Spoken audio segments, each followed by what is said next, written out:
Lazerboy, what is the secret of your powers? Hey, and welcome to the Lazerboy podcast, episode 19. We're just going to be talking about Hannibal, the TV series that recently dropped on Netflix. It originally aired and premiered on NBC. So we're just going to be talking about that in this episode, and I am the host, your host, the Lazerboy, and I'm here, not by myself this time. I'm here with my co-host, Dat Nguyen. How you doing, Dat? Pretty good, man.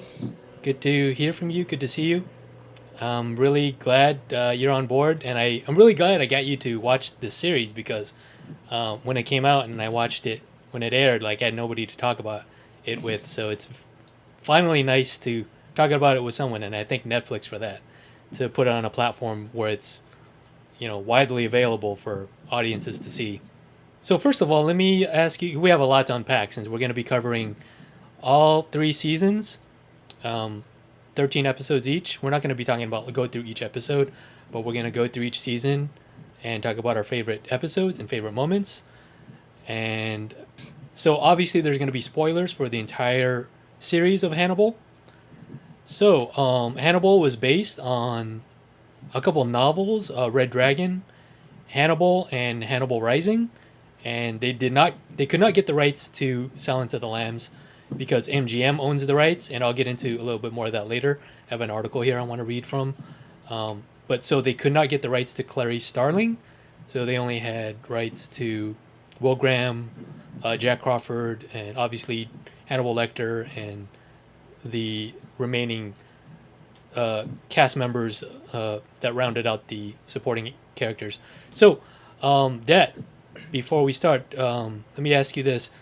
Are you familiar with all of the film adaptations that came before the TV series?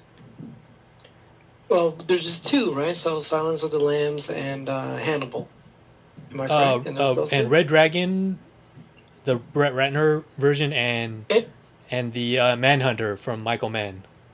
Oh, right. Yeah, there's more than I thought. There's 4, I've seen, yeah.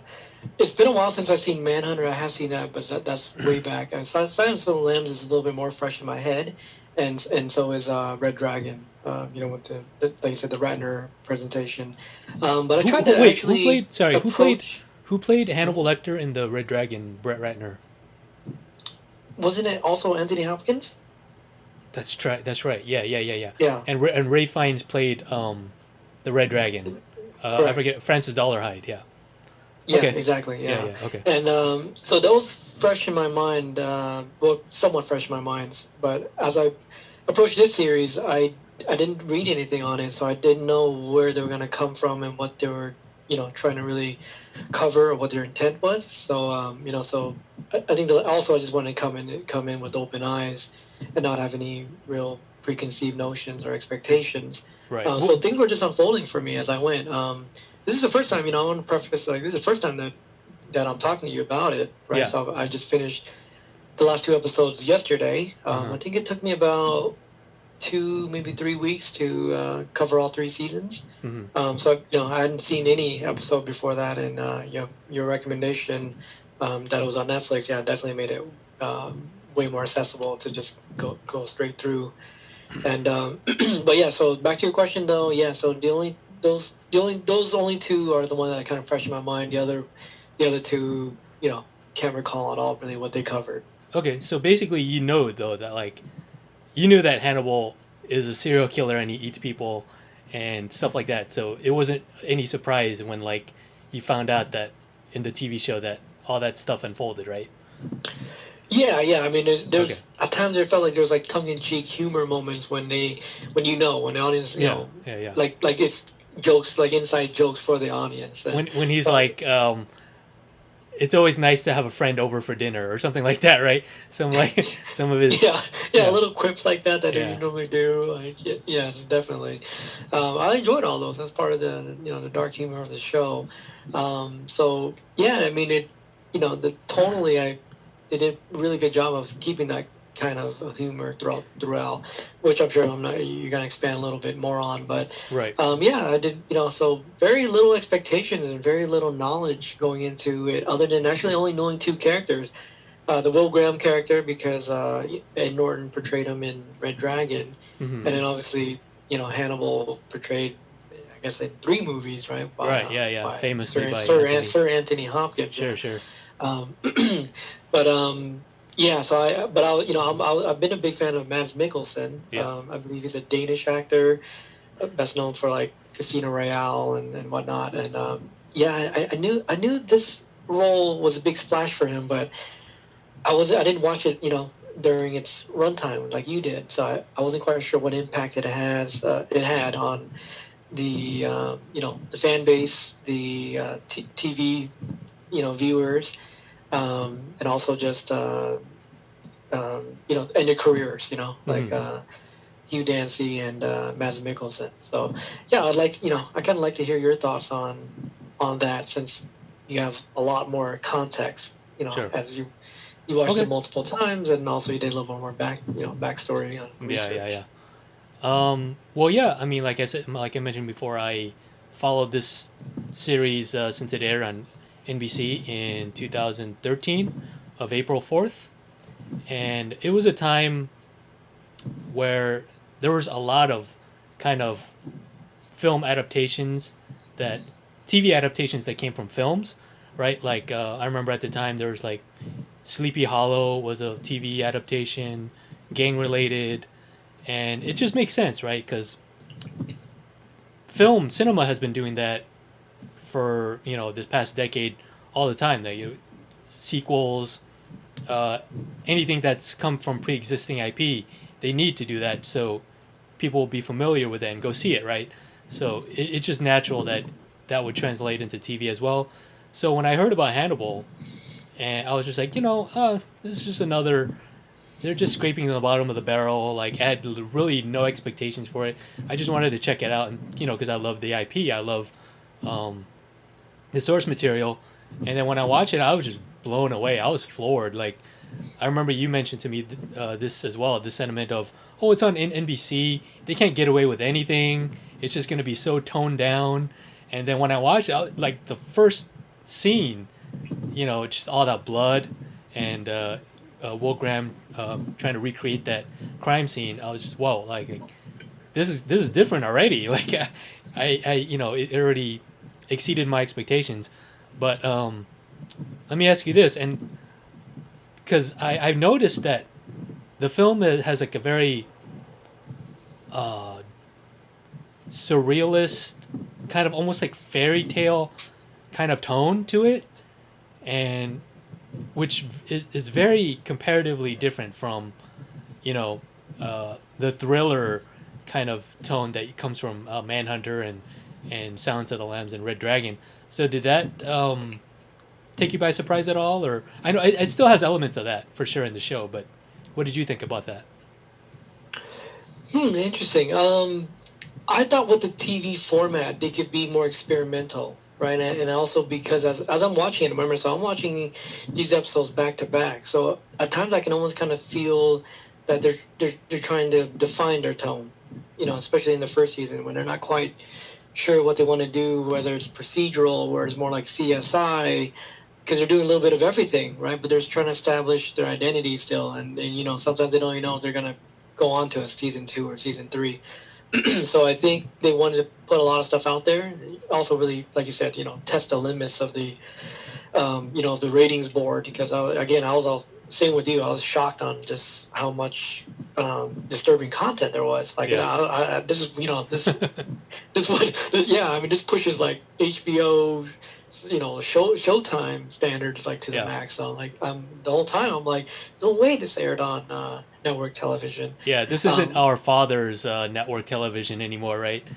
Or like Far from MASH it, or yeah. something. And I can't, so I'm like, I guess they just really knew exactly what they can do and what Yeah. they cannot show. Yeah, right. And that was great, so for that, for the limitations of that format. But really, it seemed like they didn't have any limitations. And so, Hmm. going back to your question of, playing more of the fantasy element. I enjoyed that because it took you away a little bit from the procedural aspects or from the more conventional storytelling of serial killers and cops and whatnot. Yeah. And that became, I think, because visually it was something different, and that became a little bit more of the DNA of the show and what you expected. Like, I expected a little bit more of the grandiose. I was thinking about shows like American Horror Story and how it really pushes that. That kind of, I don't know, just way out there. A little bit of pushing outside of just grounded reality. And if anything, maybe I don't know when the shows came out, but what it was able to do, particularly in terms of this story, like I thought it was a perfect balance of, again, characterization, some of the dreamlike storytelling. Like I said, to me, not even too much, because at times I that could be a little bit too overwhelming or a little bit too stifling in terms of the storytelling, and I didn't feel that way at all. I didn't feel like I actually got in the way of the story and the characters. I feel overall, like I thought they did a great job on that. Yeah, rewatching it again because I watched it when it originally aired, and before season 2 would come out, I rewatched season 1 on Blu-ray, and then before season 3, I'd rewatched season 2, and then this past summer was maybe my third or fourth time viewing it in its entirety. So watching it again now and having a bit more context about the plot and everything, the fantasy surrealist elements isn't like they don't play for shits and giggles. I mean, I think I'm wording that wrong. I mean, it just doesn't come out of nowhere. He's not just doing it just for because he's a big David Lynch fan or something.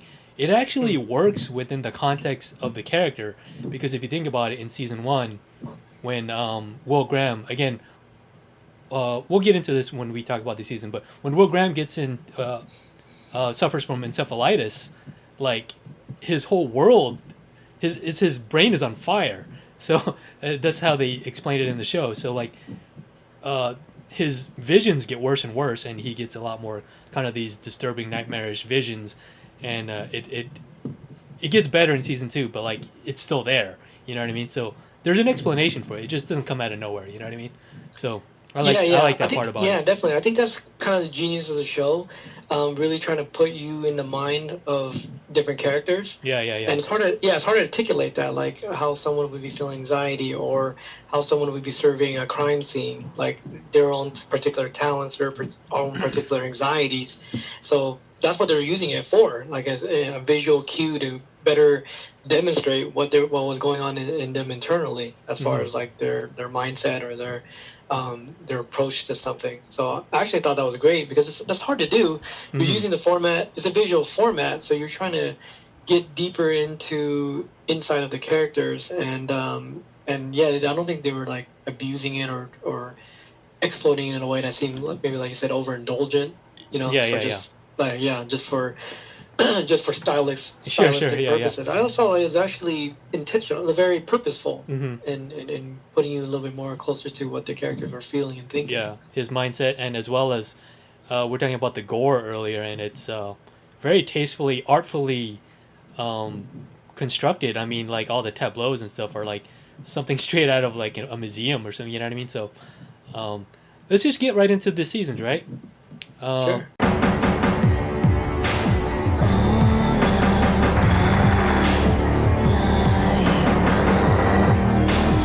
I don't know this kind of psychopath. He kills them quickly and with mercy.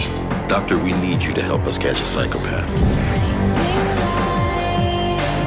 I don't find you that interesting. You will. Dr. Lecter. Let's just get into the pilot, first of all, because this sets everything into motion.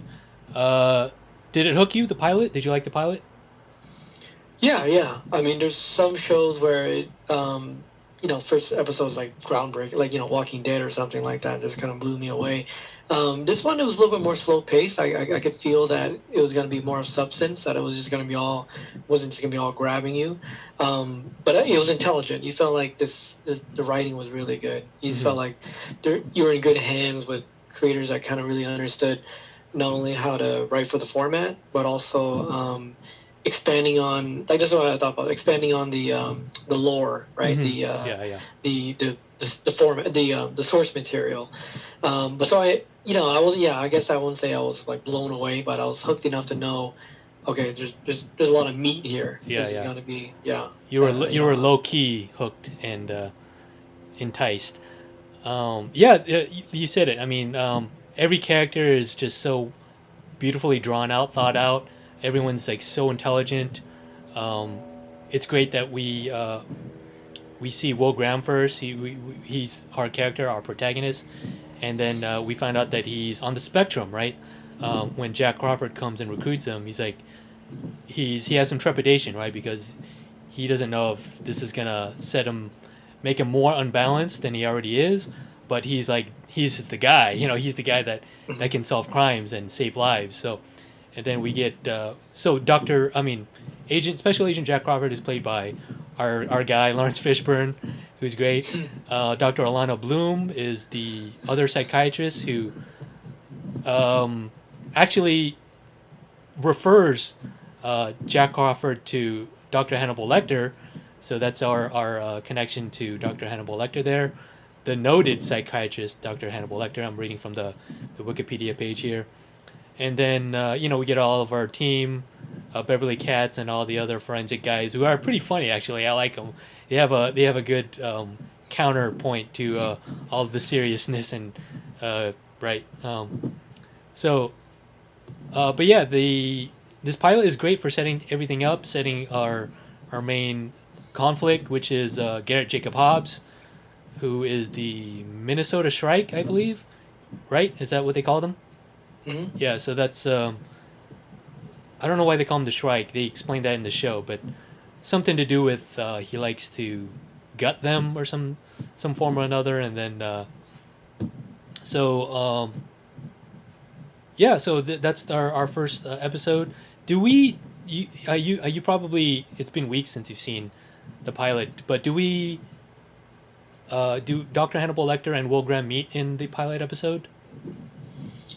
Man, I can't say for sure. Okay. I'm blending in episodes. I don't, and I don't know when some characters were established and who saw who.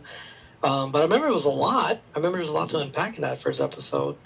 I remember when, sorry to cut you off, but I remember like them eating. He brings over like breakfast into his hotel, and then I like knowing that what happens at the end of the series, I'm like, oh shit, like don't eat that, yeah. But I don't know, like I could have been. Oh no, I think they met in the office.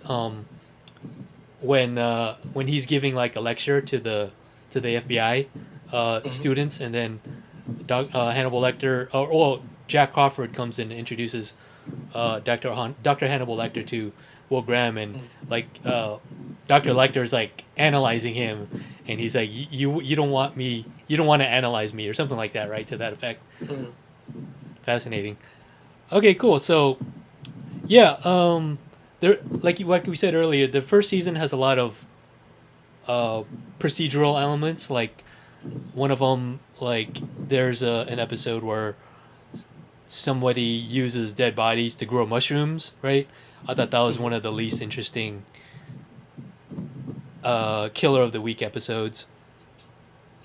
Yeah, but I would say probably one of some of the most disturbing imagery I've seen in the entire series. Like you said, it's a melding of like artistic beauty with, I'm trying to think of like H.R. Giger, the guy who painted all the alien stuff. Like very terrifying, disturbing, very beautiful in a lot of ways.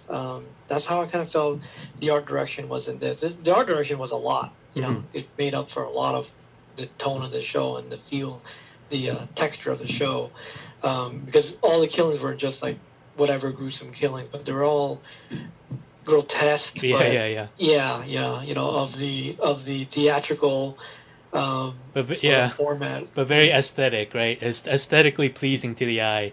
I know it sounds a little disturbing to say that, disturbing, but very beautiful in its yeah, in its own right, right? presentation. Yeah. So, I mean, what did you think? I forgot this. I completely forgot that Will Graham kills Garrett Jacob Hobbs in the in the pilot. So, what did you think of Garrett Jacob Hobbs as the killer that episode? And It seemed standard, like he wasn't gonna be anything, but there's little elements of it where he says the word "see" to Will. I mean, I remember I didn't quite heard, like I was just wasn't sure if that's what he said, so I actually had to kind of rewind it just to know what he actually said, and because it was just seemed so out of place. And then Hannibal obviously giving him the heads up. Before they arrived, right, made me think, okay, wow, there's a lot. They're setting some stuff up, things that's good. I like that. Like, it doesn't have to be so clear cut. Like, there's going to be elements of mystery there that maybe will be explained later. So that's what I got from it. Like, okay, that's good. There's layers to this that will be. You'll be rewarded as a viewer if you continue on, and not everything might be clear cut. Later on, I don't think it was, there wasn't that shrouded in mystery. Like, things were, for the most part, semi straightforward. But it gave me it gave me like this uneasy feeling of like not knowing, but that's okay. Like, you'll be in good hands because you know the writing is good. So it's not just like they're gonna just pull a 180 or throw something at you that totally out of context or like doesn't even seem to make sense. So I'll in that for that pilot I did think, okay, yeah, they are confident in the fact that they have a rich story to tell. Yeah, I mean, as an individual killer, he's not very competent because he doesn't get away or anything, but I don't think he wanted to. I think he was already content with the fact that he was going to get caught and he was going to die. But he plays as more of a catalyst, right, for obviously the relationship that Hannibal and Will Graham have with Abigail Hobbs, Garrett Jacob Hobbs' daughter, who gets her throat cut by her father. Will Graham comes and shoots. Garrett Jacob Hobbs kills the mother, and then he's holding her hostage before Will Graham shoots him dead. But obviously, we know this later. We'll just spoil it, but we know that Dr. Lecter is going to use that kind of as a chess piece to manipulate Will. So he knows that Will Graham is unbalanced, and he's just like playing games with him this whole time. He knows he's just going to have him in his pocket, and in case like he needs to pull off something, and then he could just manipulate Will to his intent, right? So. That's the importance of Garrett Jacob Hobbs, because as we see throughout the entire season 1, Will Graham is haunted by the fact that he killed Hobbs, right? He sees the ghost of Garrett Jacob Hobbs all the time, and it's just eating at him. And then they make a point, in fact, of throughout the season that don't push him over the edge, right? Alana Bloom keeps telling Jack Crawford, hey, don't push him over the edge. But that's why he's appointed Dr. Lecter to kind of confide in and to provide counseling of sorts, right? So. Yeah, and Joe, I actually like that. I like that they went back a lot to that, because that Garrett Jacob Hobbs character was critical in being a catalyst for some kind of change for him, right? Seeing something different. And like I said, when he said that question, see to him, we knew that there's something more. And I like that they didn't just like move on from that and then jump onto new storylines. Like, this was one long developing storyline. Like, it made, they were still connecting. There's a connective tissue to this character who's now really just a ghost, but that his ghost or like the trauma from that event would continue to carry on into his character, into his motivations, into everything that he was going to be doing. So I thought it was great. I was like, okay, for a pilot that doesn't just, dismiss what you just saw and because it was just a setup, whatever, but to go back to it and refer to it often in terms of like what was going to be the inspiration or the how it was going to affect his thinking. So I thought that was cohesive. Like I felt again, I felt more confident in the writing, knowing that this is one story, one long story they want to tell, and not just trying to make it up as they go along. Yeah, sure, and it's cool that he's not just a one-off, right? Like, yeah, sure, he's disposed of, but then, like I said, Dr. Lecter uses that to assuage his guilt, and as well as he knows that from the way Will Graham is now protective over Abigail Hobbs, he sees her almost like as a surrogate daughter, and of course Dr. Lecter is going to use that to his advantage as well to manipulate Will. Okay, cool. So yeah, we have a bunch of subplots with Abigail Hobbs and like how she commits murder, and then like that's just another way for Hannibal Lecter to manipulate her as well, right? So, and then we have a couple of other. We have the Molly Shannon episode, which I thought was kind of weird, but I like how in a lot of these procedurals, like I haven't watched enough, but I know that the good ones that whatever the killer of the week is usually represents what like our characters are going through, right? So like I said, the Molly Shannon one, it's about like family, and then it also reflects like Abigail Hobbs, right? She has no family right now, and she's looking for a surrogate family in Will Graham and Dr. Lecter. So it's cool that like each like killer of the week represents like what our main characters are going through, kind of thing, right? Yeah. Like I said, they're not just one-offs. There's like a connective tissue and a theme going on as far as what the character's feeling, how they're changing with each investigation, each experience that they're going through. So that I felt like it was adding to it rather than just separate side stories that don't seem to be connected at all, in a less serialized type of show. So that gave me a little bit more confidence, because I started feeling like it would be Killer of the Week. Maybe that's what they were doing, but then in the context, I do realize that it was them. It was some opportunities for them to try some things, but they didn't really stray too far from this main story. Yeah. So the pilot was called Aperitif. Sorry if I'm mispronouncing all these French titles. Amuse Bouche was episode 2, and then episode 6 is a big one. Entree. We get the Dr. Abel Gideon, played by Eddie Izzar, who opens the episode, I believe, in the Baltimore State Hospital for the criminally insane, and murders like an innocent nurse, and takes the credit for. He's saying that he's the Chesapeake Ripper now, right? So that's a killer that they've famously have not been able to catch, and it's assumed, for us at least, that this is Hannibal Lecter, right? Hannibal Lecter is the Chesapeake Ripper, and then we get, I believe in this episode we get our introduction to Dr. Frederick Chilton. Yeah, he's great, right? Don't you love him? Yeah. He's a very interesting, well-done character. Yeah. He pretty much dies in every season and comes back to life. So that's really fascinating.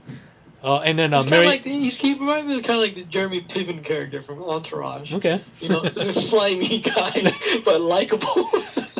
Slimy, kind of, I don't know, shady guy, but and just aggressive, but I don't know, some sort like but has his own charm, like has his own way of manipulating the world. Yeah. He's so condescending. Like everything he says is like there's some oh my god, he's a great character. Then we get Miriam Lass, the FBI trainee that has gone missing in this episode, who is supposed to kind of be the Clarice Starling like surrogate. So I mentioned before they don't have the rights to Clarice Starling, so they could, but they could just make up another character that's just like her. So that's a good way to that's good writing right there. So, but going back to Eddie Izzar, Eddie Izzar. I really liked him too. I thought he added a lot to the show. There's also an intelligence to him. And a mystery, because we didn't know if was he a killer, was he a murderer. They seem to go back and forth on exactly it's very ambiguous on what he actually did. But we know he did kill the nurse in that episode. Yeah. But then these alluding to being the Chesapeake Ripper himself, and then how diabolical of a character was he. I really just like what he brought to that role. Like that was a role I didn't think would be good, but then again fleshed out over time. He added his own intelligence and charm to be another like kind of antagonist character. Sure. Yeah, he's one of my favorite supporting characters from season 1. But I totally forgot about this, how somebody's fucking with Jack Crawford. Like, he keeps getting phone calls with Miriam Last's voice, who is presumed dead. And, they're trying to track the call. And, obviously it's clean, nothing comes up. And,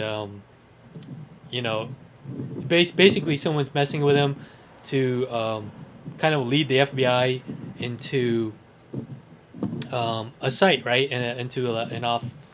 I think it was like a observatory or something like that. Yeah. And then where they find... Yeah, this very iconic observatory that we went into something else later in another episode. Oh, okay, it wasn't this episode. Okay, yeah, that's right. But yeah, this episode, I believe... Well,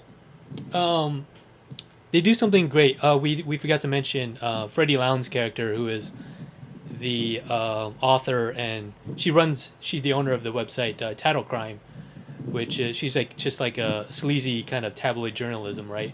So it's really fascinating how they use her to kind of weed out these killers who, as we know from like shows like Mindhunter, like they have like this narcissism with how they're perceived in the press, right?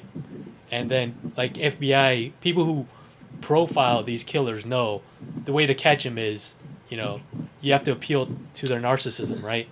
And I like how they use Freddie Lowndes a lot to do that, So yeah, I found her to be a great character. I mean, there's times when I felt that she was more competent and more creative than the FBI themselves. Sure, yeah. Yeah. I mean, basically as a beat reporter, not taken very seriously, but the amount of investigation and accents or forced accents that she was able to get made the FBI look incompetent at times. Yeah. I thought that. She has no moral code. She has no moral code, right? And then she uses like great social engineering, right? Like she'll say like, "Oh, that's my, I'm the wife of that victim, and then can I go see them and then like get access right away or something like that, right?" So yeah, she knows how to manipulate the system at her disposal. Any creative way to get more information and get closer access. She's like on the scene before the FBI even gets there, and she seems to have the scoop. She seems to be almost one step ahead of the FBI themselves or the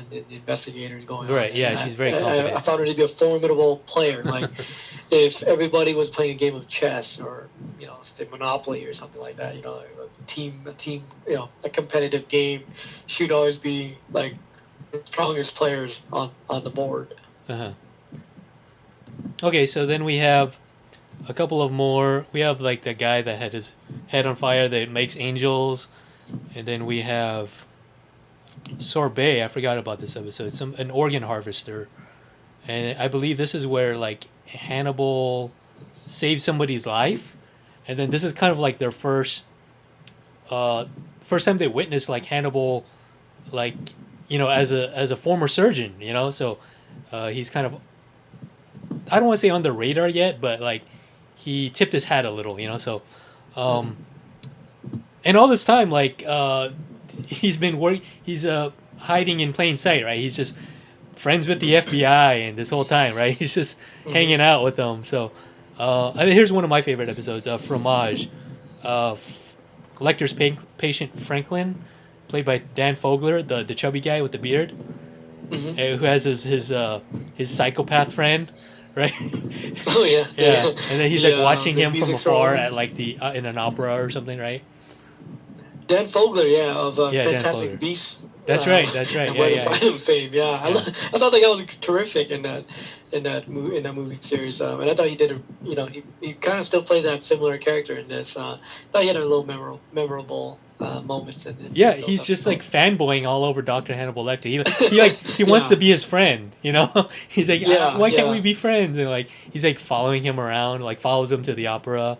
And then this is interesting because Tobias Budge, played by Demore Barnes, he makes strings for I don't know, what do you call those, for the violin, cello thingies. And then it's obvious, like looking back now, but yeah, he's the killer that's been making cellos out of people's vocal cords, right? So that was, I thought that was just interesting looking tableau. And what's more noteworthy in this episode is that Tobias and Hannibal Lecter fight it out, and he ends up snapping Franklin's neck, first of all, because he's like, I can't, this guy's so annoying. he like blow his nose and then like toss the tissue on the table, and then you could just see like the disgust on Hannibal Lecter's face, like fuck this guy. You could tell like Hannibal Lecter has a lot of patience for things, but for people who are rude or like have no manners, like he doesn't care for that. You know what I mean? Oh, yeah, like, which is really fascinating. Later, like the Mason Verger character that we see later. That's terrific. But like you said, blowing noses, like he killed him as if he just blew his nose and threw the tissue away. You know, like it was a very unexpected and very just like throwaway kill. But but it did lead to I'm done with this guy. He just snaps his neck and then but yeah, that was like the first like major. I mean, I didn't expect like a almost X-Men level fight scene, you know. It's like seeing like I don't know, Hulk versus Iron Man in a metal suit, like just going at it. I was like, it was pretty awesome. These guys are almost like superheroes, Magneto and Professor X or something. I was like, whoa, like that was the first time in the show that I saw something to that level. But yeah, definitely something that is beneficial to a young Mads Mikkelsen that Anthony Hopkins couldn't pull off. That's for sure. Do you know that Mads Mikkelsen was like a professional dancer for a while? Oh, really? Yeah, he has a physique for it. Yeah, I mean, my wife just read that and told me, but I was like, okay, yeah, that makes sense. I mean, he seems to have that elegance about him, the movements, but that was a shocking scene, and I mean, well, this was also the first time we had seen Hannibal like somewhat semi-confide in another serial killer. Oh, right, that's true, yeah. Yeah, and it was like you get to see a little bit more into him because I always thought, I kept thinking about what one of the, I'm not sure which character said it, but it was always all humans want to be understood and accepted. Yeah. And like serial killers are no different, and so for them to be understood, it would have to be another like them. Mm-hmm. And so to see the two kind of like titans, right? Because in a way, they make them seem like literally like superhero status, because they're like way more intelligent than everybody else, and they're armed with a set of skills that no one else has. It's almost like superpower, and to be able to get away with everything, right? And keep that mystery. Right. Yeah, I remember he comes in, like they're having dinner together, right? Tobias and Hannibal, and then I remember it because Will Graham just bursts in, right? He pops in out of nowhere, and he's like, "I kissed Alana Bloom." He's like, "Okay, you want to talk about that?" He's like, "Yeah, I've always wanted to kiss her. She's very kissable." But yeah, it was a great because it tips Hannibal Lecter's. He didn't ever want to do this, but he's revealing a lot of himself to the FBI too. They're noticing a pattern, right? Like most of his patients are murdered later on, so it's like not hard to figure out that pattern. But anyway, yeah, we have this weird episode which I thought was kind of scary, that that girl that thinks she's dead, that like sleeps under the bed. That was actually a really scary episode for me. I was pretty scared, but interesting because of the way it ends, right? This is the part where Will Graham's his encephalitis is just getting worse and worse, and Dr. Lecter covers it up via his friend Dr. Sutcliffe, who tells him, everything's fine, right? Like, whatever. That's why you should always get a second opinion. Right? Exactly, right. He said something like biologically or so you're fine or whatever. The test came out fine. And then he's murdered. Dr. Sutcliffe is murdered via her, what do you call that? Her MO, right? The mouth almost ripped apart, like with the... and it's we find out later that Hannibal Lecter has been doing... He's a great copycat. He knows how to cover his tracks, so...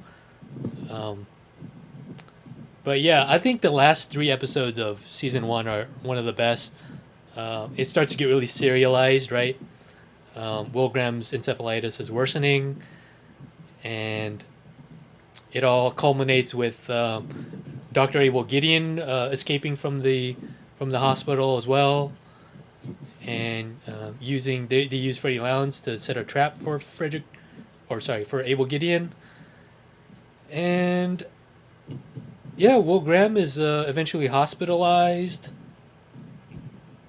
and I think at this point the Virginia Madsen character is murdered by her hyperbaric chamber explodes, right? And they think it's just they just think it's like a freak thing. Mm-hmm. And then later we learn Hannibal Lecter gave her that comb. But yeah, this whole season, let's just wrap up the season. This whole season has been pretty much Will Graham catches onto the scent, right? He's like, he knows something's off. He knows that the Chesapeake Ripper is not Abel Gideon, and as soon as he gets more wind of who it actually is, Hannibal Lecter says nope, and pretty much frames him for everything, right? For all the murders that the Chesapeake Ripper takes credit for, right? So what did you think of the way that played out, the way Dr. Lecter set Will Graham up? Well, I'm a big fan of the unreliable narrator type of storytelling, right? And, I think even from the pilot, I felt Will Graham was a impressionable, kind of vulnerable character that might be easily manipulated or at least maybe be put in a situation where, we're going to not quite know what he might do or if what he's seeing is even really what we're seeing, right? So in that sense of like, I felt that with his conditions or whatnot, we might be getting inconsistencies in the story. So that came kind of to full fruition with with his encephalitis and him trying to draw the hands on the clock and it being all off, and so started really the paranoia and the anxiety really started ratcheting it up, which I really liked. But then I really started thinking, I'm not sure what he's seeing and what he's doing and how much he's being manipulated. Yeah. So I like the unreliable narrator type of concept, and so it played very well towards closing out the final episodes of the season. Let me see, I was trying to remember. Oh yeah. There was one of my favorite moments was this kind of blew me away. Like I don't know why, just the context, but he was giving one of his lectures. He was he's a teacher at the FBI Academy.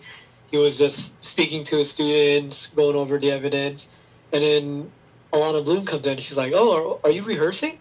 And then he just looks around and there's nobody. Yeah. That's crazy. And that gave me this really scary kind of almost like Fight Club.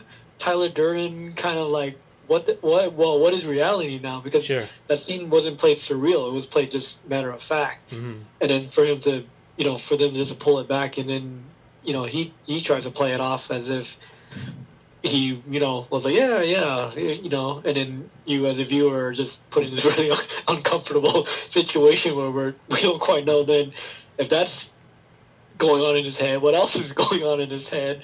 And that put me in a kind of a very fragile state, very vulnerable state of the anxiety I'm feeling for the character, and then what's what's gonna happen. Like, so that little moment just kind of really threw me off, and I thought it was one of the more effective moments because it didn't have any kind of build up. It was just, a very matter of fact scene that you had seen before, where he's just doing these lectures, and then it just flipping it on you and putting you in a place where you're gonna have to start questioning everything. And so, leading on to that all the way to the ending of that season, of that particular season was pretty brilliant. I thought it was played to great effect. Yeah, and you mentioned it. Yeah, I failed to mention that he's losing chunks of time, right?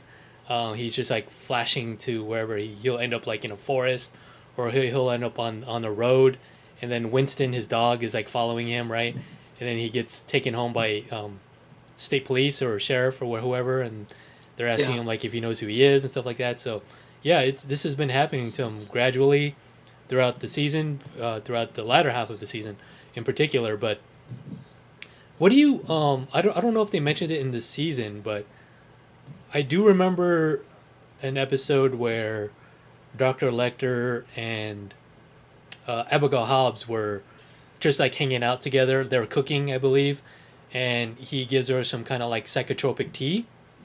So that was my first hint of like, oh, he may be drugging his patients. You know what I mean?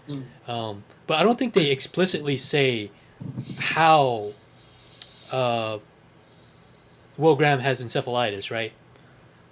Not yet, anyway. Not in the first season, correct? I don't recall. Okay. Yeah, I don't know if they made it clear. Yeah, so it's still unclear.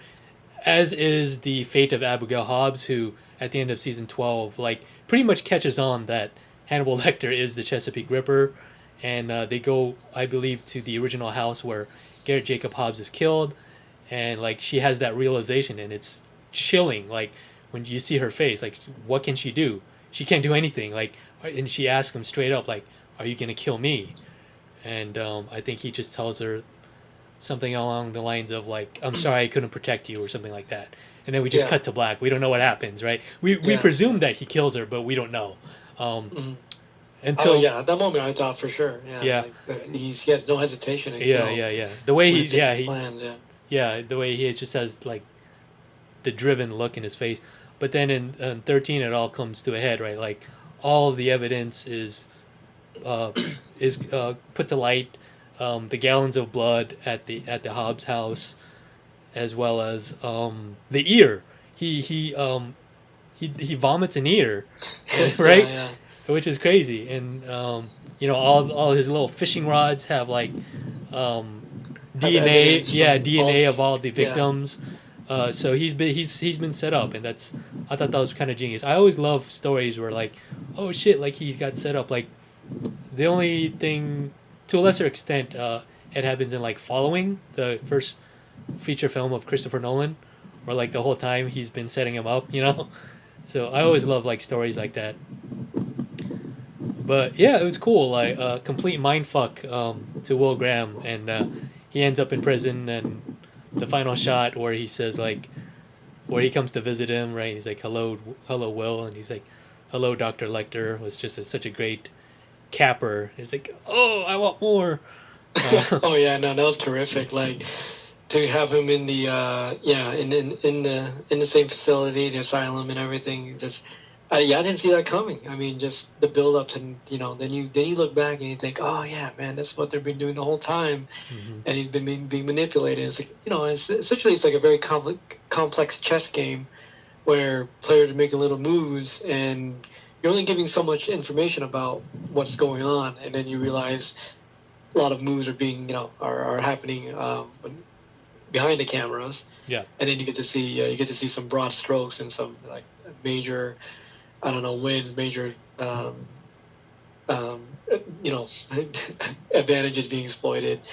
So that was great. I mean, I think that's when obviously everything came together for me. Like you said, some of the other earlier episodes and throughout were loose, kind of like I said, tying in somewhat to the primary story, but having them in that way that I was, like you said, I was just hooked. Then I was like, okay, yeah, they're totally on to doing, on to greatness here.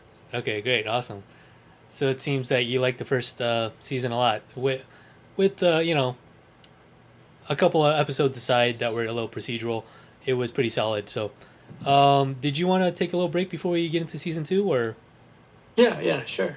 But actually, well, I want to end it. Do you have a favorite moment from that whole season? Favorite moment or favorite scene or, anything that stands out to you the most? Oh, yeah.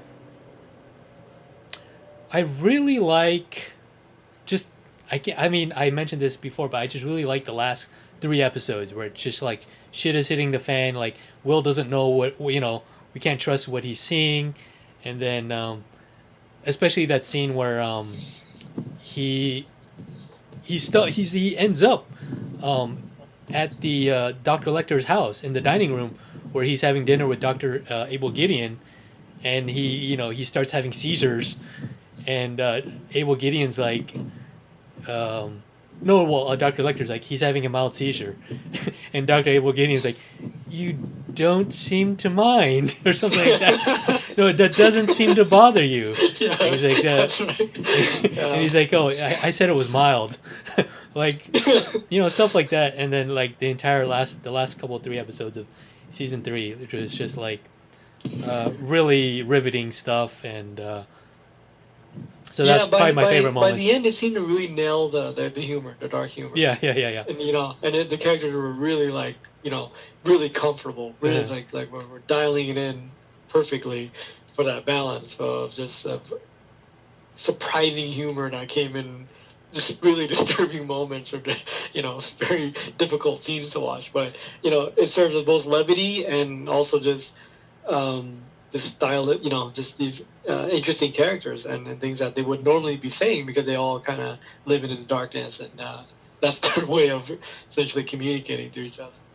Okay, well, I was gonna ask you what your favorite season is, but let's save that to the end. But we failed to mention Bedelia du Maurier, Dr. Lecter's psychologist. What do you think of her? Played by Gillian Anderson. Yeah. I was shocked to see her in anything.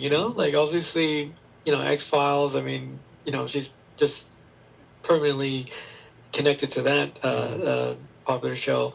But it seemed like a perfect fit. Like again, a very highly intelligent person. Another chess player, right? Like another player that you knew was formidable, competent, held her own secrets, and diabolical in some ways probably too. But we just don't know how and when. But just just another piece, another player on the board that you want to see interacting and maybe even competing with these other characters. Sure, yeah. And so it was, to me, I just saw this like somewhat genius in that the way she was playing it, how cool she was. It tapped on into the talents of like, I don't know much about Gillian Anderson, really outside of X-Files, but it made sense, right? Like she's another very, very competent, very highly intelligent person. And in this show, she's a psychiatrist, and how cool she was, though. I do like when I see certain actors can bring out that like a really good psychiatrist role, like a person who just seems to have complete control of the conversation and of and of the patient and of the situation. Yeah. So that was I thought another genius move, genius casting, genius form of casting. I think all of her conversations with Dr. Lecter is a great framing device, because there's no other way of getting for us to know what Hannibal's thinking. So every time like he's confiding in her, saying like, oh, I found a new friend finally, like I think Will Graham could be somebody I could confide in, like we wouldn't know that otherwise. We just think that Dr. Lecter is just this this cipher that we just don't know anything about. And ditto, like I mentioned episode 8, the episode where he kills where he has that fight with Tobias. I feel like episode 8 is like the first Hannibal centric episode. Like the episode starts with him in the opera, and then like we follow him mostly throughout the episode, and I think that could have been the first time we met Bedelia du Maurier as well. But yeah, episode 8, going back now to think about it, is one of my favorite episodes just because it's Hannibal centric, right? So cool. Shall we just get right into season 2, or do you need a quick break, Dad? Or yeah, let's do a quick break. Okay, cool. get a glass of water. Yeah, did you like that, Joe? Was it? Is that how you kind of wanted to cover it? Was that Yeah, for sure. I cool think with we your could. format? Okay. I'm gonna try to be more concise because I try to cover like the entire season. So maybe we'll just cover like one or two, or maybe 3 or 4 episodes per season now. Sure, Just like yeah. the more yeah, 'cause I know important ones. you're kind of still like playing it through yourself on like what the things you want to talk about or Yeah, what. yeah. 'Cause you've seen it a couple of times. Well, you said 3 times now. You've gone over three Yeah, times. yeah, a few times. But I mean, Man, it's that's still crazy, fresh in your yeah. head, so like I don't remember like specifics Mm. as well. Oh, okay. What was the last time you went through the whole series? Probably like a month ago was when I ended the last couple episodes. Man, I can't imagine like the pain and and the like anxiety having to wait for Oh my episodes God, I and not know. knowing or almost You- or entire That seasons. you will never I'm know. You will never know, man. The anguish I went Dude. through, and not only that. And Yeah. I'm going to mention this in the podcast, but not knowing whether they're going to get renewed or not, because this wasn't a very Oh, this wasn't a very yeah. popular show. I mean, Yeah. it's a very niche audience, right? So like every season, at the end of every season, it's up in the air. Will it be renewed? Will it be canceled? Like that was heartbreaking, man. So like when I found out that season 3 was going to be their final one, and they're going to go out on their own terms, I was like, okay, Yeah. at least there's some Oh, solace man. in that. Yeah, You know, so. unlike I was just thinking about the. Can you still hear me, Joe? Yeah, I'm still here. Oh, okay. I was thinking about the show Firefly because I was thinking about Gina Torres. Oh right. Yeah, Jack Crawford's wife, and how like after one season that was it, and people were like, "Oh no, like what the fuck? I need to know what happens and what." They had to make a whole movie, right? The movie Serenity, Yeah, which again it was like at least some sort of closure, for the fans, and so I imagine that I'm gonna go get a beer. But I imagine that the fan base for Hannibal must have been very fervent, no? Very small but fervent. Yeah, I could. Yeah, for sure. It was. I mean, they're called Fannibals, but yeah, you could tell that they were very fervent, very passionate about the show because it's there's nothing like it, right? It's just you don't see this very often, so whenever it does come around, you gotta savor it, right? Like you said before. So. Well, I did feel a lot like Dexter. Like Dexter to me was the closest, narrative to closest piece to this. Again, the dark protagonist killer that you kind of follow, and then again, creative ways of trying to kill and hiding in plain sight. And procedural, different killings. So. Yeah, I had a lot of that, but not the surreal aspects, obviously. But it made me think about that often. I was thinking about Dexter and how much I like Dexter. And both were based on a novel, so it feels very dense. Like they had a lot of stuff to take from the novel. So. Yeah, and also I did like I mean, for some reason I always end up liking the CSI people, the forensics people. Oh yeah, yeah. In this one, Beverly Katz. Yeah, and then the two other guys, in Dexter, what's that guy's name? The Japanese guy. What's his name? Fuck. Miyamoto or something like. Yeah. So he was like a perverted guy. Yeah, with the glasses. I forgot his name, man. Weird face, but like. Oh yeah. But it makes so much sense because you would think like these guys, dude, they see death and all this weird stuff. Like they have to be a little bit odd individuals themselves. Yeah, for sure. Semi odd, and then like the two, the very like playful and kind of sarcastic forensics guys that or analysts, whatever, in Hannibal. Like they're pretty well done. They were cool. Like they always provided good entertainment when you saw them. Yeah. I totally forgot to mention how Chilton dies. He gets his intestines cut open, right, by Dr. Abel Gideon. Who? Chilton? Frederick Chilton, the Oh yeah, he operated on him, but he didn't Yeah. die. He didn't die, yeah. No, he didn't We die. think He he just got dies. his stuff all taken out of him, and Yeah. he was missing organs later on. And then he just he just proceeded on like without any problems. Right. But one moment, I think this was in season 2. The trial was season 2, right? Yep. Okay, then there's a moment a funny moment I like. We'll talk about that. I guess, All right. Yeah, let's just get right into it then, yeah? Yeah. Okay. Sure. Okay, cool. Yeah, so season 2 is pretty much the Hannibal becomes Will Graham. He's the criminal profiler, right? And Will Graham is in the hospital for the criminally insane, under the care of Dr. Frederick Chilton, who we failed to mention before that he almost died by the hands of Dr. Abel Gideon, but he survives. So yeah, the first couple episodes of season 2 consists of the trial of Will Graham, as well as a couple more copycats, and Dr. Hannibal Lecter helping out with some cases, right? So, what do you think? Do you have any moments that stand out to you in season 2, Dat? Well, yeah.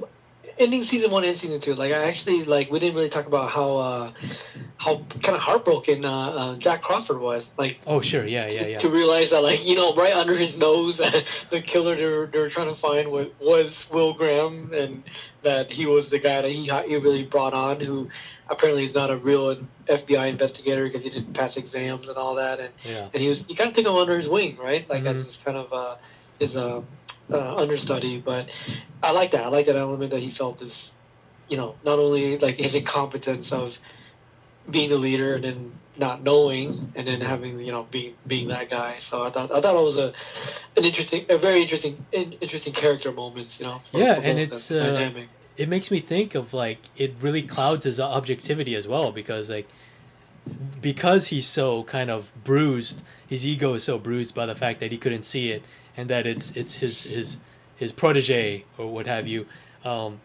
There's no other possibility. Like that's it. Like there's no like I said, possibility, but he couldn't see it any other way. He's just like he's blind. He has blinders on now. That is Will Graham. You know what I mean? So that's fascinating perspective. Yeah. To Well, yeah, he consider was quite as well. humbled. I mean, at some point, he basically was going to commit career suicide, right? During the trial, he kind of admitted to how wrong he was and the mistakes he made, and much to the chagrin of his higher ups, they were trying to save him and throw Will under the bus, but he was actually. That was a great moment too. That he was actually putting his neck on the line to to try to prove Will's innocence or his misguidedness or whatnot. So Yeah. that was good. A nice through line for that character, the Jack Crawford, who I didn't really think was going to be that interesting. I didn't think he was even going to be that big of a player. Lawrence Fishburne's character, maybe because I think we've seen Lawrence Fishburne in that role, and a lot of times it's shallow. Like he's just typical by the books commissioner guy, whatever. No big deal. But Just, he becomes quite an goes by the interesting book. character to the series. Yeah, he definitely has depth to him, especially with regards to his wife Bella, who I believe we meet in season 2. But yeah, season 2 is my favorite season.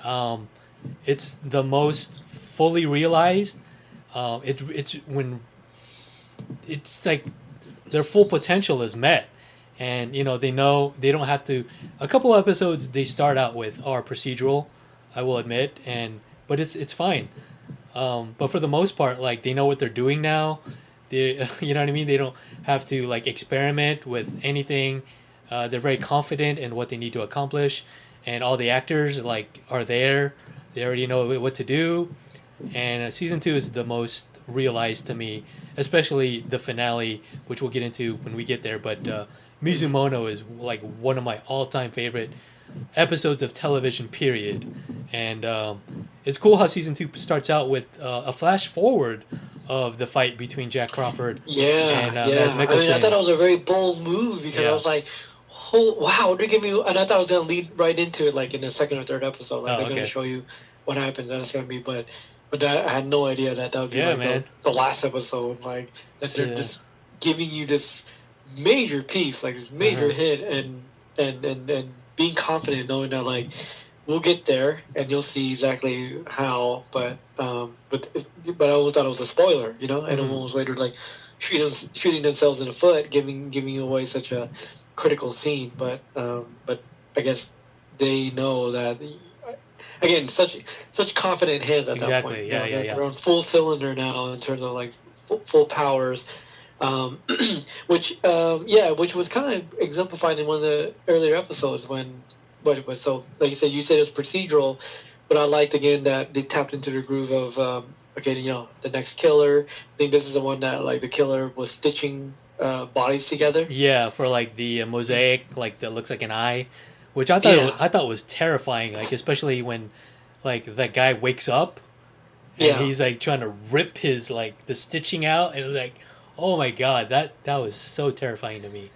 Terrifying, but then again, imagery beautiful, right? Yep. Almost like a painting. As the camera pans away, again, that episode or that scene kind of nails what they've always been trying to do, kind of capture the grotesque and the terrifying and the horror alongside the beauty of you know, of the imagery itself, right? And so, you know, as the camera pans out, you see this mosaic, and I'm like, wow, that looks really, you know, it does look very intriguing and very I don't know, visually, just very visually interesting. But again, with the, you know, coupled with the terror. I mean, we feel the terror more than anything. But then that again is just showing like, okay, they got it down. They got this balance down of Sure.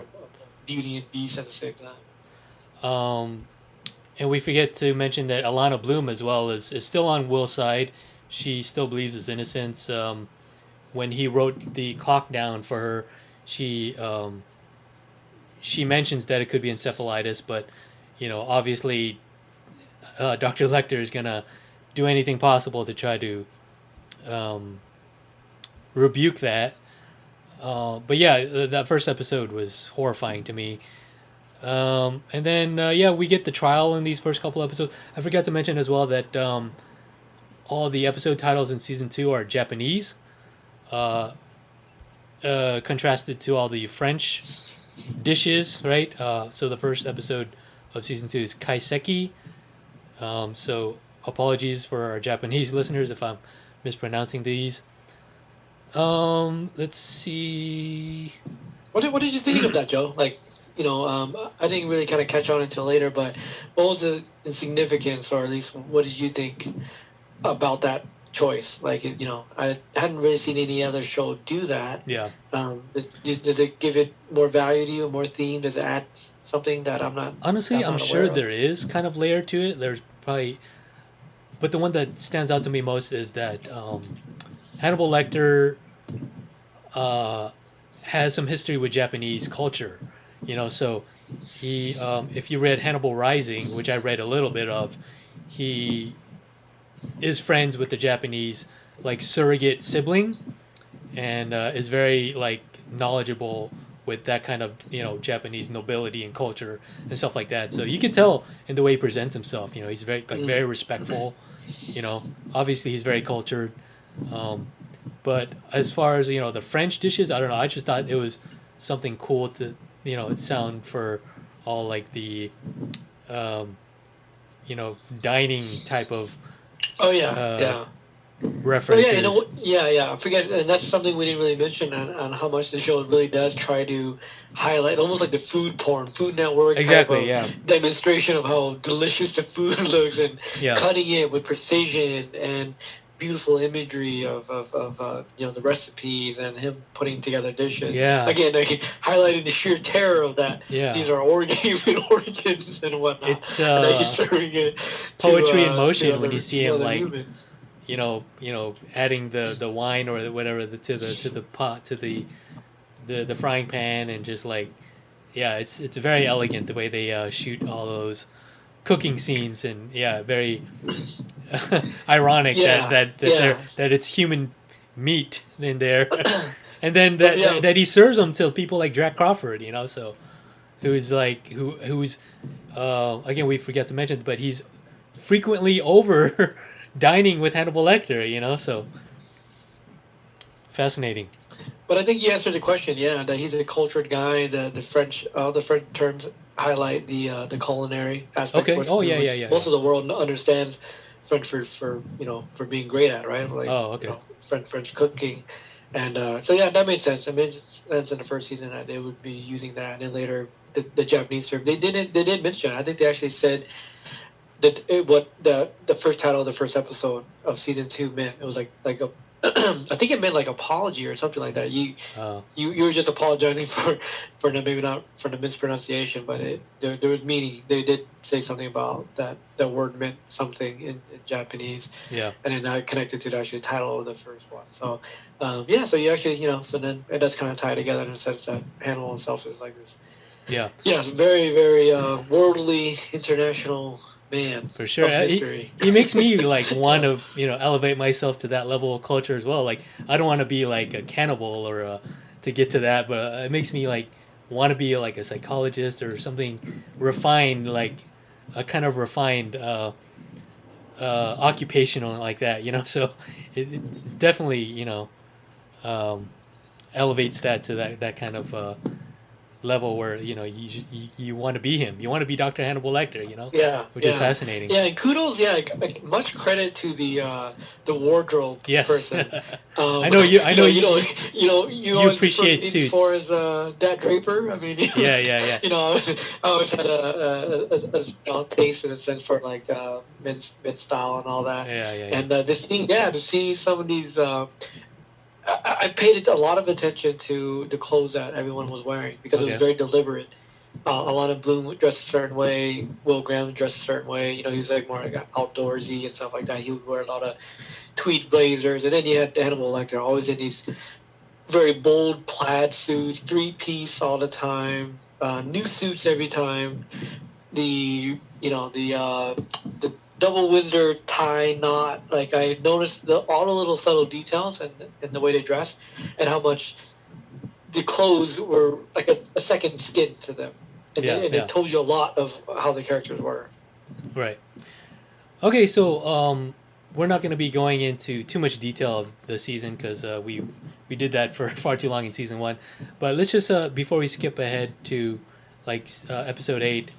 We got to mention that there's been copycat killings, and somehow Will Graham is exonerated, and leading into episode 8, where it becomes when Will Graham is released, it basically becomes like a tete-a-tete, right?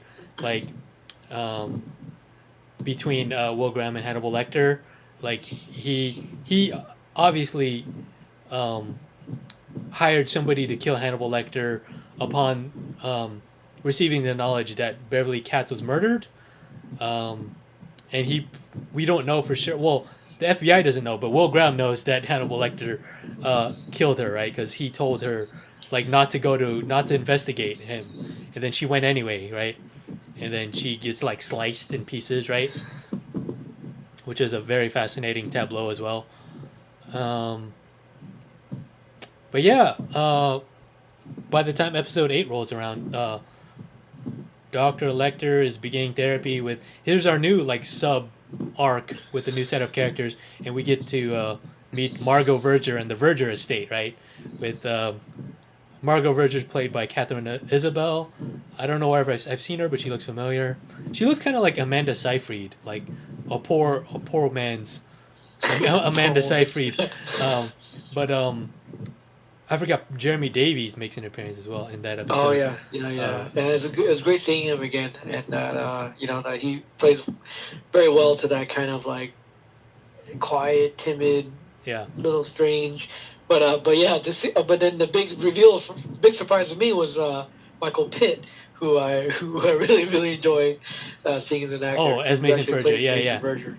I love his voice. He's like, when he's talking to the little boy, he's like, "Oh, come here, little boy," or something. I don't know what he says, but he says a really funny and creepily. Very eccentric character. I mean, very absolutely. Nice counterweight to the seriousness and to the genius, eloquent characters that we've been seeing.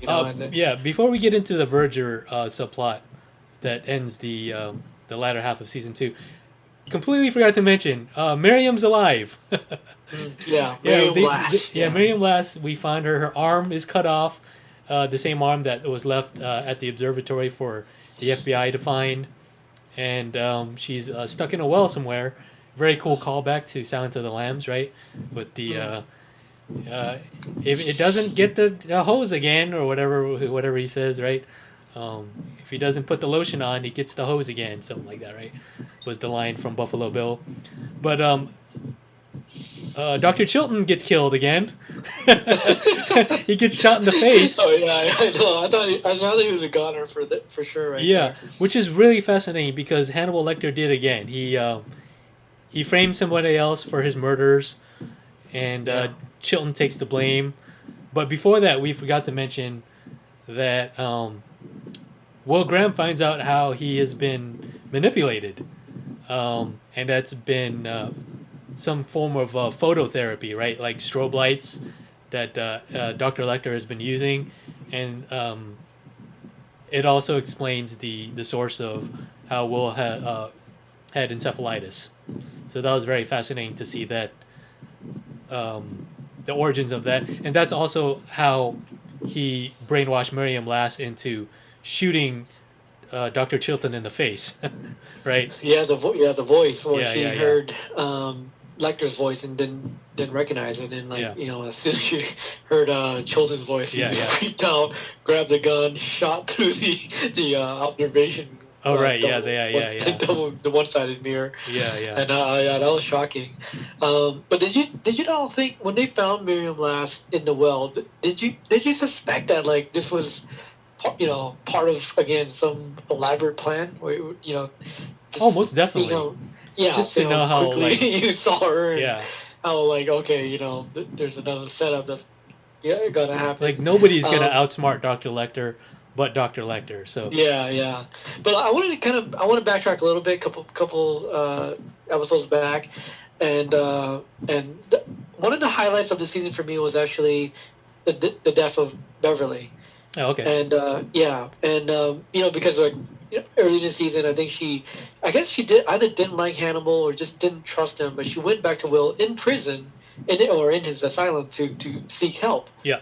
She was, because again, she just trusted him.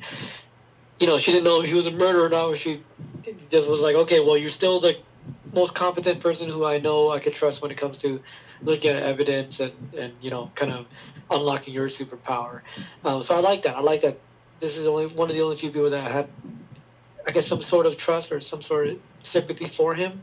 And then when it led up to her murder, it was actually the first time we saw a character that we liked die off. Yeah, right. I mean, I'm used to this in shows like Game of Thrones where like, okay, no one's safe, but I didn't expect that, and I there was a kind of an attachment that now at this point, a season and a half in, that fans would kind of develop some sort of attachment to some of the stable characters. And so when they did that, you could feel it. You could feel it kind of resonate more with the characters themselves, and then her being kind of a not a major. She wasn't a player. She wasn't on the chessboard in a way. She was not a person trying to compete. She was a side character that we were sympathetic to, and in the way we found her, in the way it was set up. I thought it was brilliant. Like I liked it a lot. I liked that it led to that, and I thought, and then it made me feel a little unsafe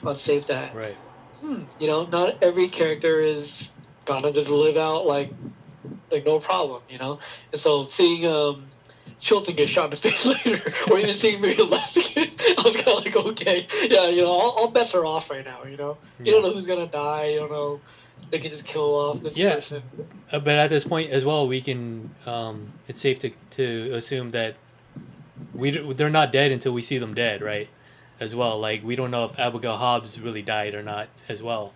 But we'll get into that a little later.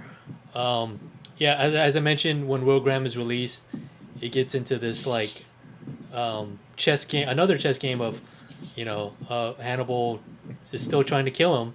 And then by episode 10, pretty much orders his hit with this Wendigo kind of like animal machine type of guy that he seeks after him, and Oh yeah, yeah, and then it was cool because Will Graham is a hunter, right? And he like shuts off all the lights and is pretty much hunting for this man animal type of character, man beast, yeah. And at the end, I like how that episode ends too, because he pretty much brings that that character to Dr. Lecter's dining table and says, you know, I tried to kill you, you tried to kill me, like even Steven now, right? So I thought that was a pretty cool ending. But this was also the episode where we meet Mason Verger, your favorite character, and no. I didn't say that. At times I felt Pitt was, you know, playing a little too hammy. Yeah. You know, it was so out of like touch of what we normally expect from these characters, from you know, from Alana Bloom, Crawford, the FBI people, to even Bedelia's character, all, you know, extremely intelligent, all very articulately spoken, and then you got this guy who's just kind of he's playing it up. He's kind of exaggerating. Again, another narcissistic prick that sure, you know, right away tries to play for the unlikable. Yeah, and this is straight out of the plot of Hannibal, the book. So we get that, and if you remember in the movie, the Ridley Scott film, Mason Verger was played by, I believe, Gary Oldman. So, oh, wow, interesting. Yeah. I don't remember. Okay, cool. And then, so, that's brings us to the final 3 episodes here. Did we get the... Oh, this is the where the burning body comes into the parking garage. And it this is Freddie Lounge. Yeah, they're trying to they say it's Freddie Lounge. That's what the FBI says, right? And then it's really a diversion or bait to get Hannibal, to lure Hannibal out, right? I believe they even say that in one of the later episodes. You hook 'em, I reel 'em, something like that, right? Jack Crawford says that with Will. So that was fascinating too, just to find out that like Will has been playing. He's like, oh, I'm on your side now. I'm a killer, just like you, Hannibal, right? So he's like playing this double agent, right? And then later when we really find out that no, he's in cahoots with Jack to lure. This is the only way to catch Hannibal Lecter. You know, you gotta as they say in Face Off, in order to catch him, you must become him, right? Yes, thank you so much. I love that line. So I thought that was great. Fantastic way to try to catch him anyway. But you know, as we all know, it's not that easy to outsmart Dr. Lecter. And I believe somewhere the key moment was when Hannibal Lecter sniffs Will's hair, right? And so they mentioned this in the books that like he has this acute sense of smell, but in the show they play it up to where it's like a superhero, like a superhuman sense that like he sniffs it, and then he, you know, all these images come, and then he sees Freddie Lounge, and he's like, oh, they're playing me. She's not alive. She's not dead. And then he figures it out, right? This is when he's like trying to burn all his evidence, all his records of all his patients in his office, and he like gets a whiff of Will's hair, right, as they're destroying the evidence. I thought that was a very cool moment, and then you could just see like the betrayal in his eyes, you know, like, oh, like this guy's trying to play me, you know.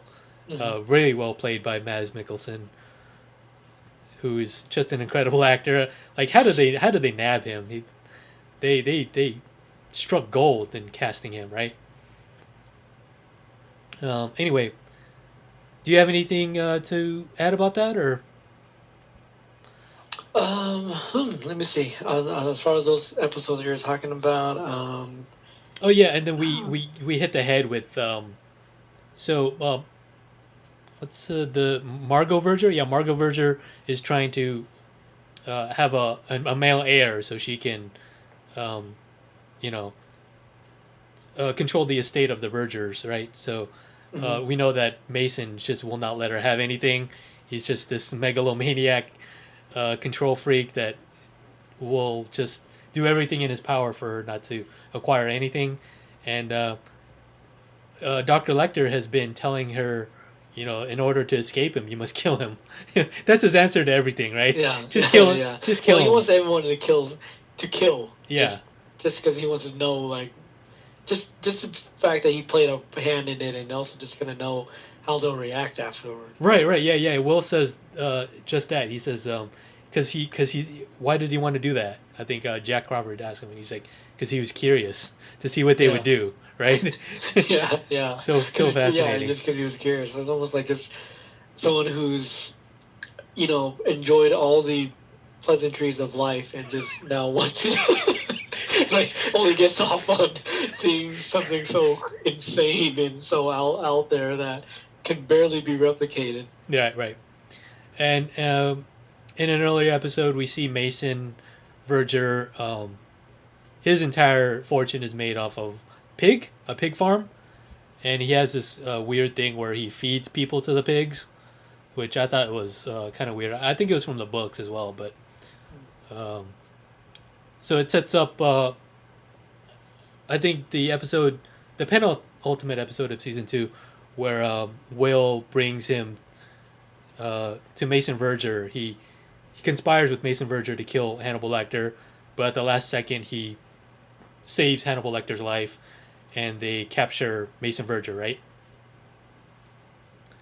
And then which leads to our final episode, where Hannibal Lecter's getting ready to leave, getting ready to flee. He's getting everything in order, and he's packing, and he has a final surprise for Will, which he doesn't know yet, but Will thinks he's going to catch Hannibal Lecter. Well, at this point, what do you think? Because he's been flipping back and forth so much. At this point, what did you think Will's motivation was before all the shit went down? I don't know. It was there was I don't know. I felt like it could have gone either any way at that point. It's hard to. I think I was just so fixated on Jack Crawford and the scene that we saw and like how he arrived there. You know what I mean? So like I was just more interested in what and how that's gonna play out. Right? We all wanted to know. Okay, it got cut abruptly with Jack having a piece of glass in his neck, and then you're like, okay, well, what transpires? And then again we know that there's some kind of bond between those two characters. So who knows if they're conspiring, or if they will be conspiring together, or if is it help or betrayal on Will's part. So again, I was like 50-50 at that point. Yeah. I think watching it again recently and knowing everything, but the huge telling sign was obviously when Will Graham cuts him loose at the Verger estate. Like you could tell like Dr. Lecter means a lot to him, and if anything, he's just fascinated by him as a person. He's fascinated by his character, right? He just like there's nobody like him, and it just piques that curiosity in his brain, because and it's also just a fascinating dichotomy of these two personalities. Like they're so unique, right? Like nobody gets them but them, right? So like why do I want to kill this person who is the only person that gets me in the world? You know what I mean? Yeah, they're so intertwined at that point. Yeah. Like almost as like each one has their own, their pulse is dependent on the other one. Like they share the same heartbeat now or something like that. Yeah. And so you don't want to. Yeah, it's just not right. It almost seems not right to have the other person go out that way, because it also could be just like they want to kill them. Like I want to be the one to kill them. Yeah. I don't want the other. I want Verger to like, just throw him down to the pigs. That's not an appropriate death. Like that's not honorable. That's true. Yeah. Undignified.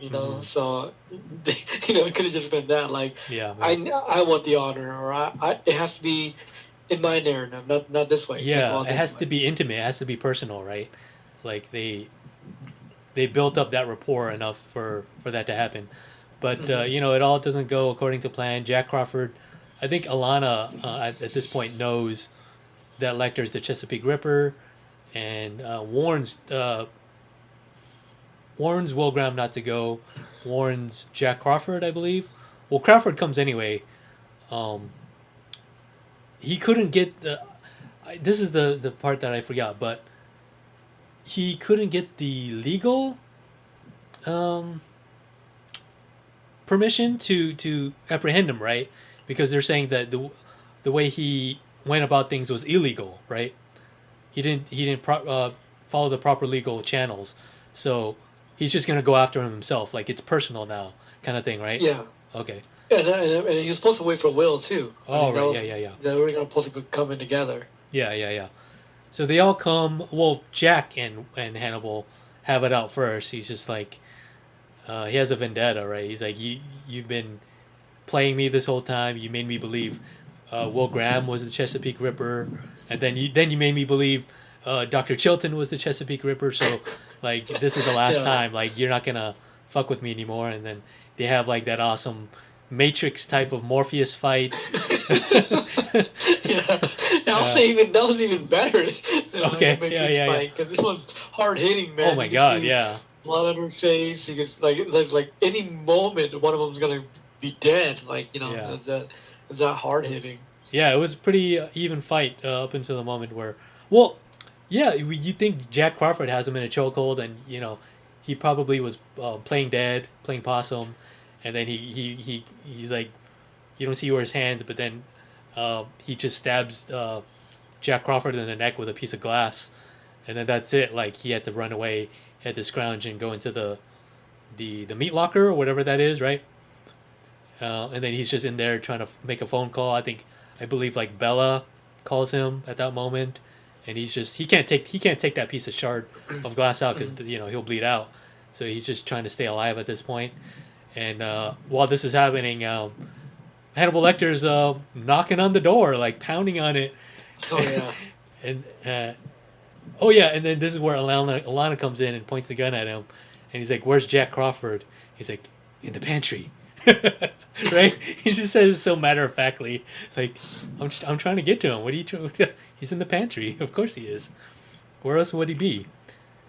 Yeah, this is a great little sequence, and then another shocker is revealed when Alana comes up upstairs and finds Abigail Hobbs, who is still alive. Right? Did that surprise you? Oh yeah. I mean, you know, I don't know. Yeah, I remember when I watched that. At that point, I almost was like, "Wow, they busted this out of nowhere," you know. And it almost felt like almost like a cheat, like oh, we had no other evidence to lead to this, but we're just gonna throw this one out. I mean, you're right though. No body, you know. If there's no body, that means there's, you know, we can't confirm a death. But for it just abruptly come out, I did think it was almost like, I almost thought it was like the first time there was like, not bad writing, but like, wait, what? Like, there's no explanation for this, you know? How convenient? Why is this so convenient? So it made me question a little bit, but then again, it was for the shock value. Yeah. That whole episode was like one shock after another. Yeah.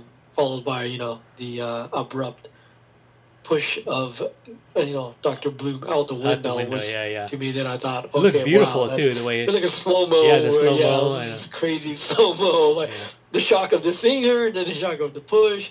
I was like, wow, like everything is just at full throttle here. And then Will finally comes and confronts Hannibal and saying, you know, you're not supposed to be here.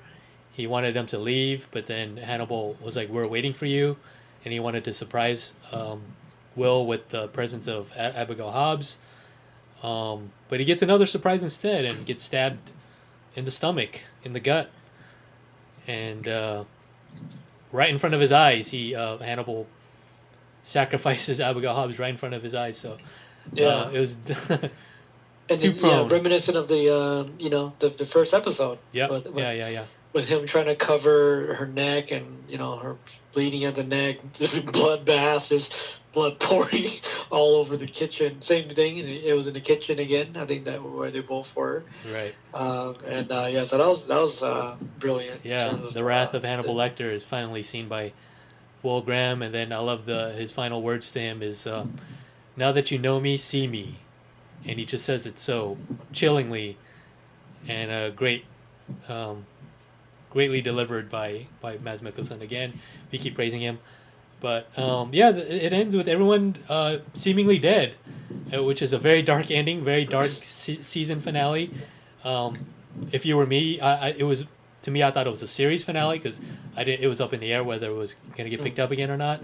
And then it's just a huge cliffhanger because they're still bleeding out, and then we get a stinger where we see Hannibal on a plane with Dr. Du Maurier. So that was pretty fascinating as well. It was a very Infinity War-esque ending.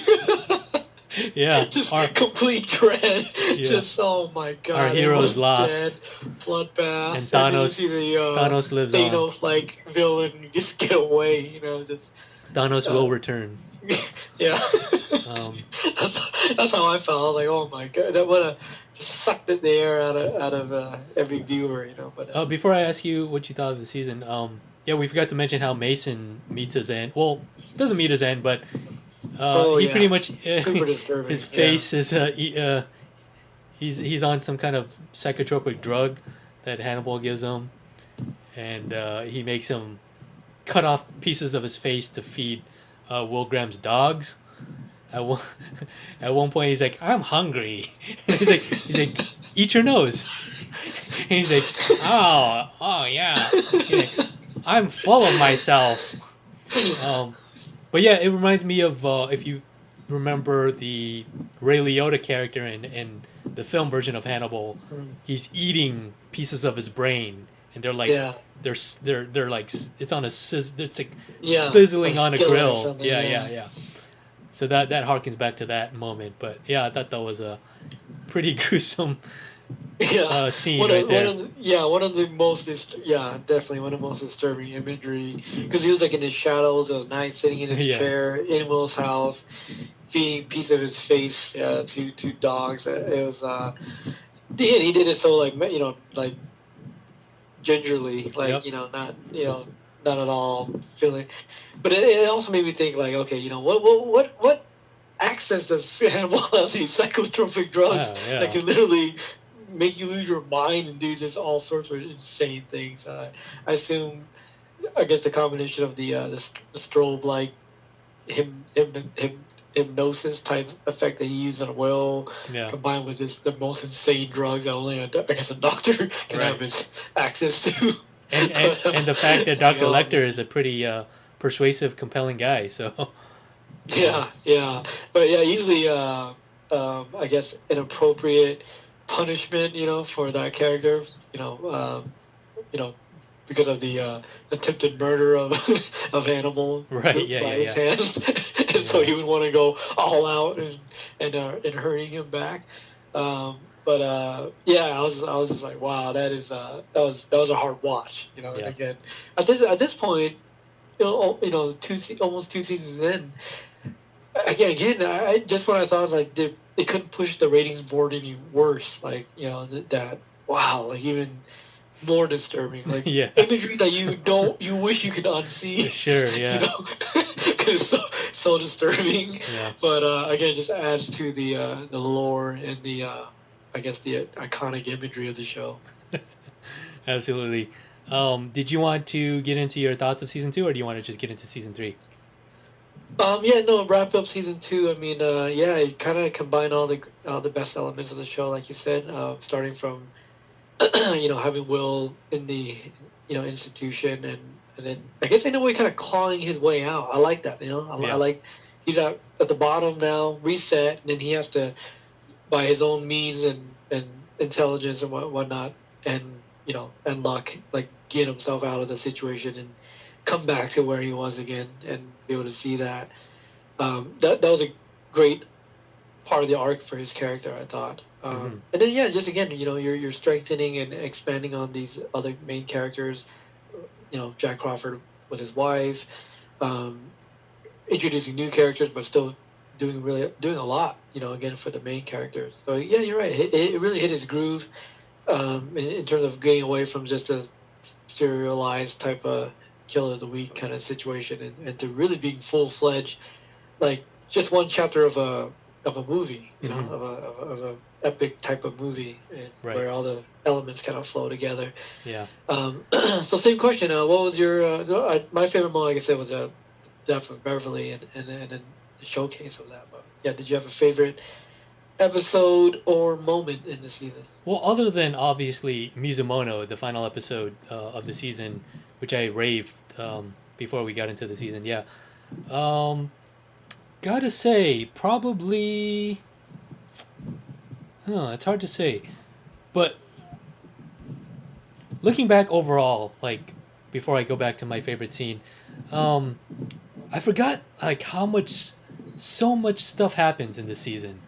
Like when I was watching, like in the middle of it or the latter half, like 8 or 9, and then I completely forgot how Will was exonerated, and then I forgot how Will was trying to be a double agent for Hannibal, and I forgot all these things that happened because there's so many things that happen, you know. So, and then just looking back at the structure now as well, like the final maybe I want to say 3 or 5 episodes, completely.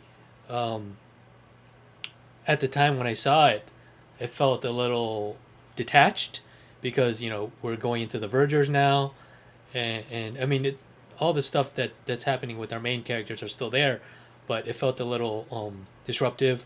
But looking back now, it's they're being very economical with how they're adapting the books, and it would go. They would do this as well in season 3, how they divided that season into 2 parts of different books as well. So very economical way that they structured the season. Looking back now, so I just wanted to mention that before. But as far as individual moments, for now, I gotta say, okay, other than the Mizumono finale, probably the episode where Chilton is like on the run, and he gets shot by Miriam Lass. Yeah, it was a complete shocker for me. I almost forgot that happened. Like even when we're recapping, like I was like, oh hey, by the way, you know, Dr. Chilton gets shot in the face. So that's what I mean. Like so much shit happens in the season. You know what I mean? So very cool season. It's my favorite. So. Mm-hmm. I think I can see that. I can see probably a lot for a lot of people. You know, again, all the elements working together. But yeah, just that I just love that again that introduction of that fight scene in the first episode. And man, that's a bold move, you know. Mm-hmm. Like it's one of the most like really confident, bold moves I ever seen in like a narrative, and giving you that much in terms of like a real true spoiler. You know, you watch that scene in a context, that's horrible. Like you wouldn't want that because you know like, oh, he got caught, and oh man, you know, Jack's about to kill him or Jack's about to die. But you know, wow, like whoever made that move, it's a bold move, and paid off wonderfully. Again, you know, much confidence to the writing and the overall show running of the series. Right. Yeah. We failed to mention Brian Fuller. He's a great kind of. I don't want to say surrealist, but he like Pushing Daisies. All these, they're kind of dark fairy tales. So it's very much in line with his style. You know, his vision.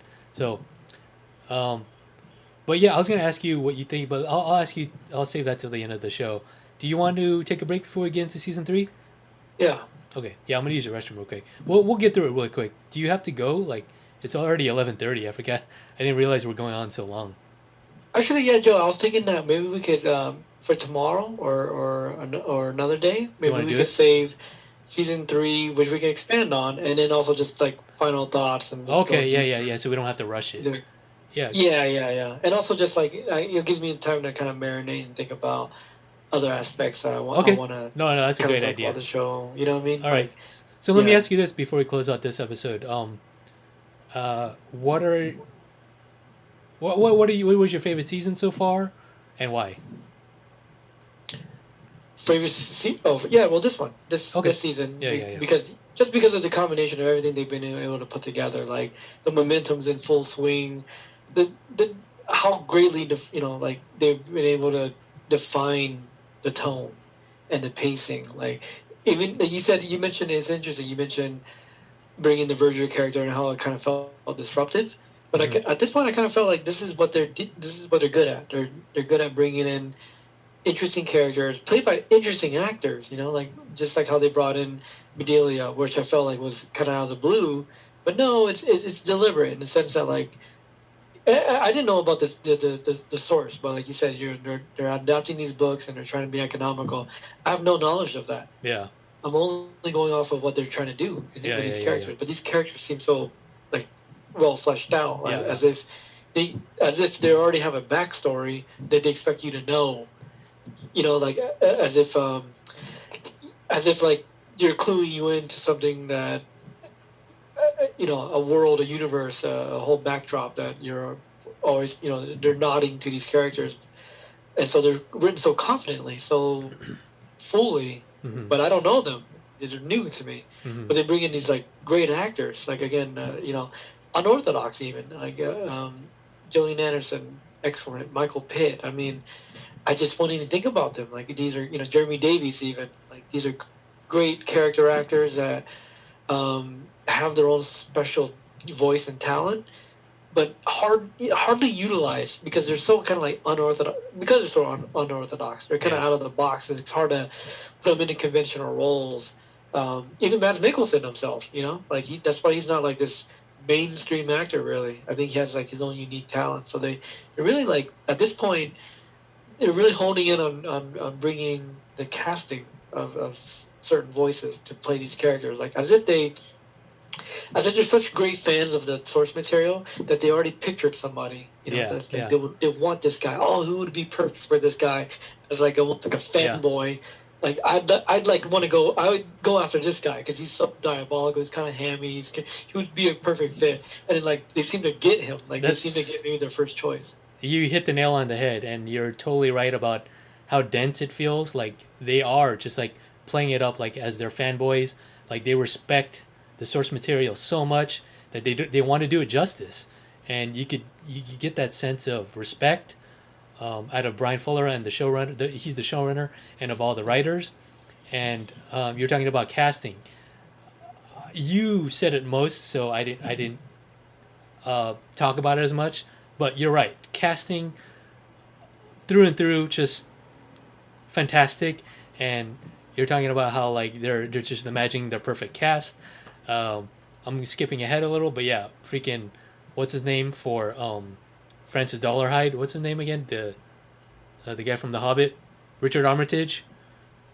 Also, I don't really know who he is, but perfect though. Right? This guy's I didn't say anything like for a while, and I didn't know that was Richard Armitage?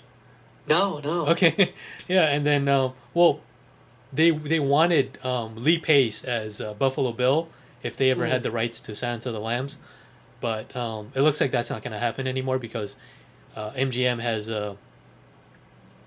they have beef with MGM pretty much for the rights, and they're never going to give the rights up for Silence of the Lambs now. So they're going to either have to come up with a whole new character or just come up with some kind of amalgamation of Buffalo Bill. But yeah, okay, so cool. This is a great way to end things. Glad to talk about these two seasons with you, and we're gonna end this on part 1 of Hannibal podcast, and we're gonna do part 2 and just focus on season 3, which is already structured well. It's first 7 episodes are, you know, Hannibal on the run, and then the last 6 episodes are cover the Red Dragon. So it's gonna be easy for us to talk about in regards to that structure.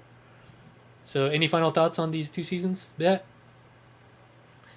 Any final thoughts? Well, at this point, you know, I like being able to like. I guess I felt like I had like a full stomach ready, you know, meaning as a viewer, kind of hoping for good material, getting into the show, knowing like I've been quite pleased and quite more than satisfied with these 2 seasons, knowing there was a third one and watching these, you know, episodes in succession. Again, it was just like another gift to be able to, okay, you know, I'm sure what they're going to do in the third season is going to be interesting. I don't know where they're going to go with it, but to have that good feeling of knowing you're in safe hands because they're not changing showrunners. It's not going to be like something where you read where they totally effed it up and the season sucks. Where that just totally kills like we've seen already with something like Game of Thrones. Kills the legacy of the show. So it was going into like this season, that would be a treat, like another 13 episode continuing effectively. Sorry, Dad, you're breaking up there, but let me just say to you that I'm kind of jealous that you got to digest this all in kind of a buffet sitting. You get to kind of binge it, whereas I had to wait week to week, and then season to season, like I had to wait a year. So in some ways I envy you, but at the same time I'm like, I got to savor every morsel. I got to savor every minute, and then I had to look forward to it, and then like after every episode I saw, I get to like dissect that and like anticipate what's coming. And that culture is not here anymore. I mean, there's still weekly shows, but for a show that's dense and layered as this show, this I don't know if I'm gonna reserve my thoughts on how I feel about that in our next episode. But for now, I'm more. I feel like it's better to dissect it like episode by episode rather than binge it. But I also appreciate binging it as well. So with that, that'll bring us to the end of the episode. Hannibal Part 1. Stay tuned for our next episode where we talk about the final season of Hannibal. So thank you, Dad, for joining me. Are you still there, Dad? Can you hear me? I can, yeah. Thank Okay. you, Joe. Yeah, I'm still here. Okay.